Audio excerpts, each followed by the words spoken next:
En esa historia, el mayor monstruo al que me he enfrentado es definitivamente el miedo. El miedo es un monstruo difícil de pelear, difícil de vencer, y los poderes que he desarrollado y que sigo y que me gustaría seguir desarrollando para vencerlo son la escritura. También el otro gran poder para enfrentar el miedo es el amor, el afecto, y estar rodeado de personas a las que uno respeta y quiere y cuida, y que también le responden a uno de una manera similar.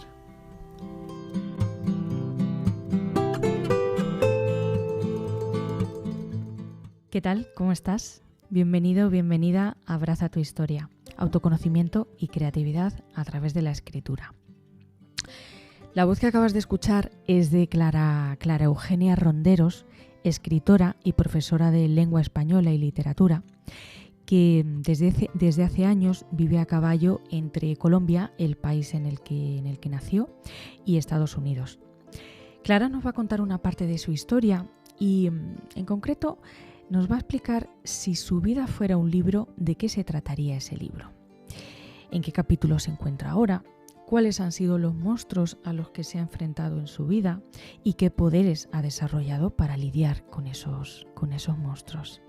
Además, también nos va a contar cuáles eran sus sueños de infancia, cuáles son sus sueños ahora y cómo es su casa ideal. E incluso nos va a leer un poema suyo en el que detalla cómo es esa casa de sus sueños tan especial. Bueno, pues te dejo con la historia de Clara, espero que te guste. Si es así, bueno, pues ya sabes que lo puedes compartir, que puedes dar a me gusta o suscribirte al canal para llegar a más gente que le interese indagar en los diferentes capítulos de su historia, en sus luces y en sus sombras, y también conocer la historia de otros, porque quizás así nos inspiremos para hacernos estas mismas preguntas a nosotros mismos e intentar abrazar los diferentes capítulos de nuestra propia historia.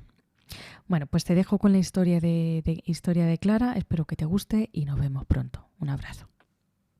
Primera pregunta propone: si mi vida fuera un libro, ¿cómo lo titularía?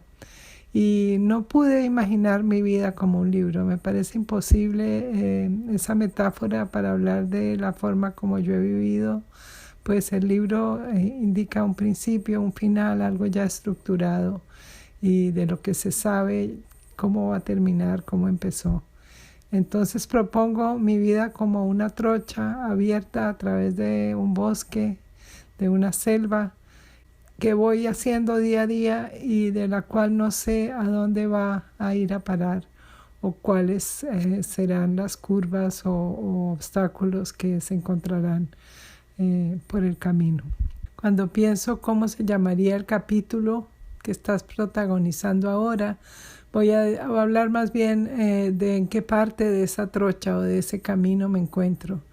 Y lo veo, obviamente por mi edad, bastante avanzado y cada vez tal vez un poco menos denso, menos tupido, menos laberíntico, en el que puedo avanzar un poquito, despejando camino con menos opciones, menos posibles destinos y menor esfuerzo en abrir, menor agobio en abrir ese camino. Esa historia, el mayor monstruo al que me he enfrentado es definitivamente el miedo. El miedo es un monstruo difícil de pelear, difícil de vencer, y los poderes que he desarrollado y que sigo y que me gustaría seguir desarrollando para vencerlo son la escritura, obviamente el hacer, la creatividad y estar siempre escribiendo y leyendo lo que escribo y corrigiendo lo que escribo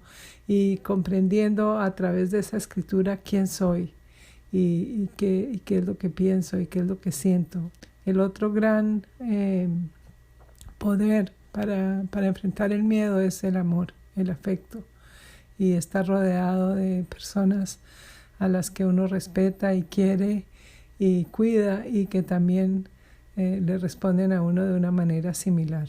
En cuanto a mis sueños, ¿qué soñaba despierto en la infancia? Siempre soñé con ser una escritora. ¿Qué tipo de escritora o qué imaginaba yo de niña que podía ser? Significaba ser esa escritora.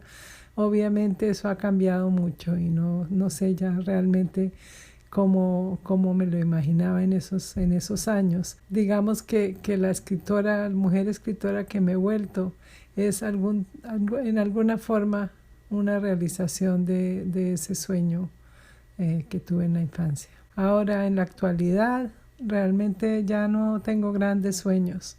Mi sueño más predominante es tener paz y tener una vida tranquila, salud y poder estar cerca a las personas que quiero, a mis hijos, nietos, familia, amigos y obviamente a mi esposo.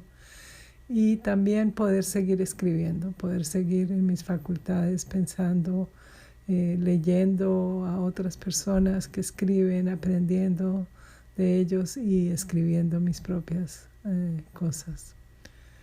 En cuanto a la casa ideal, hay algo un poco divertido para mí en esa pregunta porque yo, por vivir en la diáspora entre Estados Unidos y Colombia, me he tenido que inventar casas ideales en 2 países y en cada uno de ellos quiero una casa que sea bonita, agradable, que le dé la bienvenida a las personas que llegan a ella, en la que mis hijos se sientan como en su casa y mis nietos, pero siempre está dividida de un país al otro y en cada país tengo que tener esa misma casa o una réplica de la casa. Entonces tal vez mi casa ideal sería tener solo una casa y no estar siempre dividida entre estos 2 países, esos otros 2 idiomas, casas y distancias con respecto a las personas que quiero. Las citas o versos a través de mis muchos años de lectora, pues es difícil recordar cosas de Darío que aprendí de niña y que siempre se quedaron conmigo, luego Vallejo, luego Borges, luego mujeres poetas como Mistral o personas que conozco como Piedad Bonet, muchas personas que han escrito versos y cuyas palabras me han influido. Pero creo que lo más que puedo recordar con precisión son consejos o frases que decían mis padres. La voz de mi madre siempre hace eco en mi vida. Y recuerdo, por ejemplo, que siempre me decía, no hay nadie perfecto. Como queriéndome decir, acepta a la gente como es. Y eso siempre me resuena en la mente. Mi padre hablaba de hacer las cosas despacio cuando teníamos prisa. Y es una frase que me repito a mí misma en muchos momentos en que estoy angustiada y quiero hacer las cosas bien. Decía él, vísteme despacio que estoy deprisa. Quiero citar a Vallejo, que es uno de mis poetas favoritos y que siempre me acompaña en las penas, con su hermoso poema que dice, hay golpes en la vida tan fuertes, yo no sé. A mí me cuesta mucho pensar cuál es mi libro preferido o mi poema preferido porque cambia tanto con los años y con las lecturas y con los momentos. En todo caso, Beatriz, te agradezco mucho haberte interesado en mis ideas, en lo que yo pienso y con gusto comparto esto contigo y con las personas que escuchan tu trabajo. Voy a compartir con ustedes un poema referente a la pregunta de la casa ideal. Creo que este poema explica mejor que mis propias palabras. Se llama Variaciones para una residencia en el viento. Tiene un epígrafe del cuento de los 3 cerditos que dice, soplaré y resoplaré y te tumbaré tu casa. Primero, la casa hecha de pienso voló en pedazos bajo el furioso resoplido del lobo que rugía en tu entraña. Vino con esperanza y sueño arduo de un mañana, una casa de madera, sólido tambalear de clavos en superficie tierna, estructura de íntimos deseos, con muy poco cimiento, viga débil. Resopló el viento y el corazón vacío de la casa abrió fauces heridas. Rugió y cedió su forma a la tormenta. Más lentos los ladrillos, más duros, poner uno por uno, más difícil la pasta de cemento. El viento soplará del vientre cálido de la redonda chimenea y esfumará a la tenebrosa fiera que se ha dejado domar tras el desastre o dormita en la penumbra segura de tu propio techo. 2.